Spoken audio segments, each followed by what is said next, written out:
Hi, my name's Lyndal Swan. Myself and Jade Owens have completed a written report for Oroton, and we'd like to run you through some of the information today. Firstly, we'd like to run you through the background. So, Oroton was founded in 1938 by a man called Boyd Lane. Back then, it was known as Boyd Lane and Co., and they were primarily an importer of handbags. This occurred up until the early 1950s, where they started to design their own brands. After seeing some mesh pieces in gloves over in Germany, they decided to make these into handbags. And in 1951, this first piece was released. So everything was going smoothly for Oroton as a company up until the year 2016, 2017, where they reported a financial loss of 14.2 million. So in May of 2017, they completed a strategic review of the business, and no viable solution could be found. So in November 2017, they went into voluntary administration, and in January 2018, they demanded a reduction in their rent from their landlords. Otherwise, they threatened to close their stores down. In March 2018, creditors backed a $25 million plan to hand over the Oroton business to Will Vickers. So Will Vickers had an 18.2% share and was their biggest shareholder of the company. And then in August 2018, the sale to Will Vickers was complete, and Oroton has now been trading as a privately owned company. So current marketing mix for Oroton, we're looking at an analysis of the 7Ps. So product, we're looking at handbags, wallets, we've got umbrellas, we've got accessories such as jewellery, scarves, and these can be priced from, you can pick up some little pieces, jewellery pieces for as little as $20. Handbags can run anywhere from $120 up to about $800 per piece. So promotion. So primarily Oroton in the past were using more billboards and magazines. However, they have been focusing more attention on social media. So Facebook, Pinterest, Instagram, and Twitter, and they've used Rose Byrne as their ambassador for 3 years. However, they had to let her go due to the voluntary administration and use sort of cheaper, lesser known models. So place, Oroton has 62 stores in Australia, plus they do have stores in other countries around the world, such as New Zealand and Malaysia.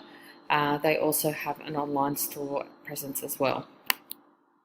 People, so the Oroton person who works for them, they're very retail savvy, they're passionate and enthusiastic and very much into fashion. The Oroton customer in the past was an older sort of woman, they had money to spend. However, the focus has changed a little bit more to more a younger market, someone who's interested in funkier trends, etc. So the process, all Oroton handbags, wallets, etc. are all designed here in Australia, and the products, the finest products, are sourced worldwide. So back when bags were first being made, they were made in Italy. However, now due to cost restraints, they're now being done in China. So the physical evidence is the off-centered O logo, and that's been a brand logo for quite a long time now. Hi, my name's Jade Owens, and I'll be speaking to you about Oroton's pestle and SWOT analysis today. A pestle provides an overall idea of the full surroundings from various different angles, and it keeps track of any consideration consideration on particular ideas or plans of a business. So starting with political factors. Political factors can have a significant impact on Oroton's long-term profits in different markets and countries. Oroton operates in 5 different countries, making the business vulnerable to different political environments and political system risks. So to overcome these risks in such a dynamic industry over varying countries is to transform systematic prospects of the political environment. So they need to make sure they recognise the taxes and manufacturing regulations for each country, as this can impact their quality control and profit and general business in these countries. Second up, economic factors. Economic factors the increasing rental costs in major shopping centres. It's sucking up about 40% of Oroton's sales. Whereas only 5 years ago, the number was closer to 20%. So that's a huge jump in rent for them that they have to pay, which sucks a lot of their profits up. Increasing labour costs, demand and supply of products, they are very weak at. Foreign currency exchange exposure, it has a big impact on their business because they rely heavily on imported products and costs.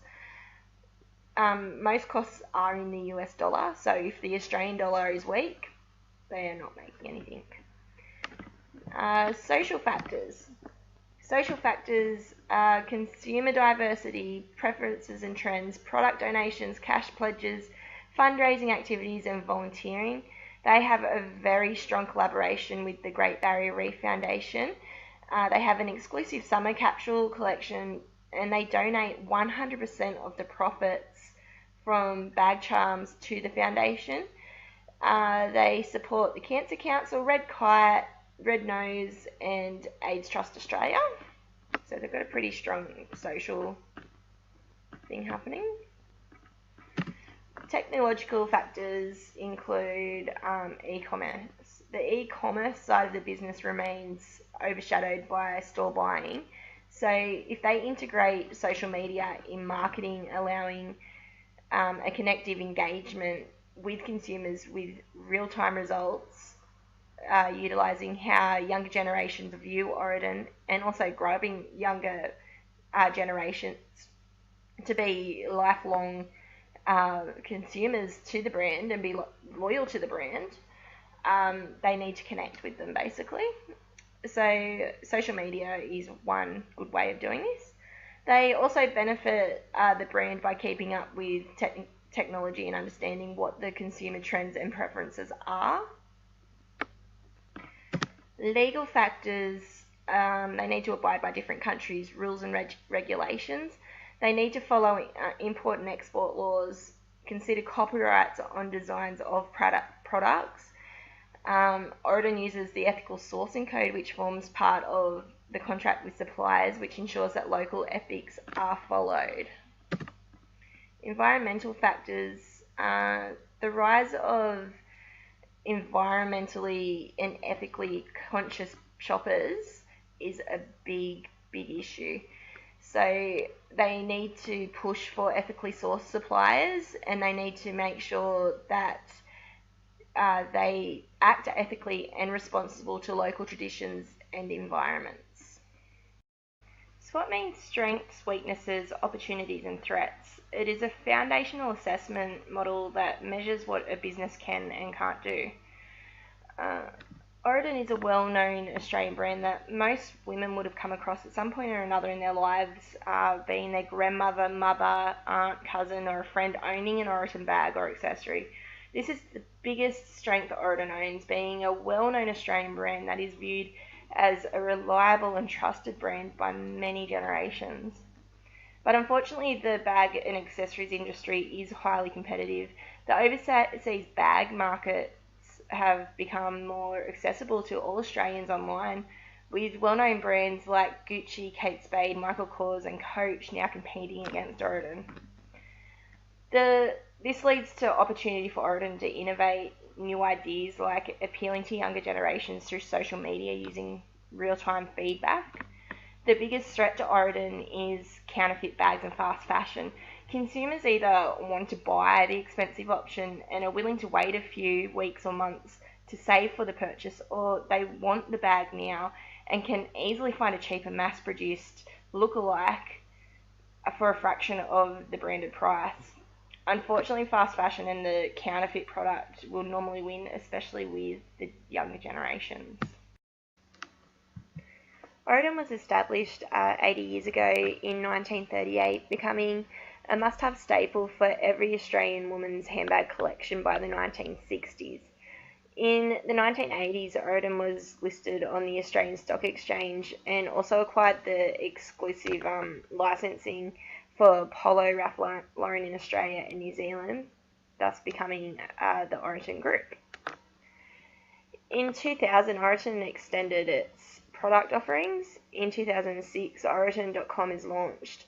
In 2009, Oroton's revenue rose 10.6%, leading to 13 new stores opening, bringing the total of 70 stores. 2013, Oroton.com is awarded the Best Australian Fashion Brand Award by Marie Claire. But by 2016 to 2017, Oroton reported a loss of $14.2 million. 2017, Oroton went into a voluntary administration agreement, and in 2018, creditors valued the equity of Oroton as nil. Oroton is at the stage of decline. Michael Porter developed 3 generic strategies that a company can use to gain competitive advantage in the 1980s. These 3 strategies are cost leadership strategy, differentiation strategy, focus differentiation strategy, and later he added a 4th strategy being focus low cost strategy. It is proposed that Oroton uses the differentiation strategy, focusing on Oroton's market scope and source of competitive advantage. A differentiation strategy can be accomplished by investing in services that are unique and beneficial to the consumer's wants and needs. When consulting Michael Porter's generic strategies, we looked at how it worked in other industries. So we looked at other companies such as Bang & Olufsen. They're an audio and television equipment manufacturer. They built their reputation around high quality and built up an elite status internationally. So they created some concept stores where they projected images onto walls and products were displayed in freestanding areas with translucent walls. So something a little bit different to your regular sort of electrical goods store, and as such they didn't want to be next to just normal regular electronics. So by using the differentiation strategy, they made the focus on aesthetics and style, and not just low prices and technology. So, you know, the ambience of that product is just as important as the sound that it produces. Gucci and LVMH. Basically, there are quite a lot of luxury brands that sort differentiation strategies because it aligns quite well with how their brands are perceived. So, you know, being unique is really what these high-end brands are about. So brands such as Gucci are looking to engage in value add features such as brand image. They're looking at superior quality, design and innovation. And Brand Lover, we looked at. They are a brand that went into voluntary administration and were purchased by a company called Hot Springs. And what we see from this company is that the future looks bright after going into voluntary administration. 2 months after they were purchased, their online sales have gone up and doubled since the takeover. So that's a positive that Oroton can take from the downfall in their company of late. So we looked at how it works in other retail businesses, so specific to that retail industry that Oroton sit into, and a company that works quite well is Lush, and Lush use that differentiation strategy very well. They are a company that don't look really to promote their product, but they really want to promote a viewpoint. So in way of they're totally against animal testing, they're very conscious about the preservatives and having preservative-free cosmetics. They're also plastic-free as well. So yeah, it's very much around that whole viewpoint that they're trying to get across.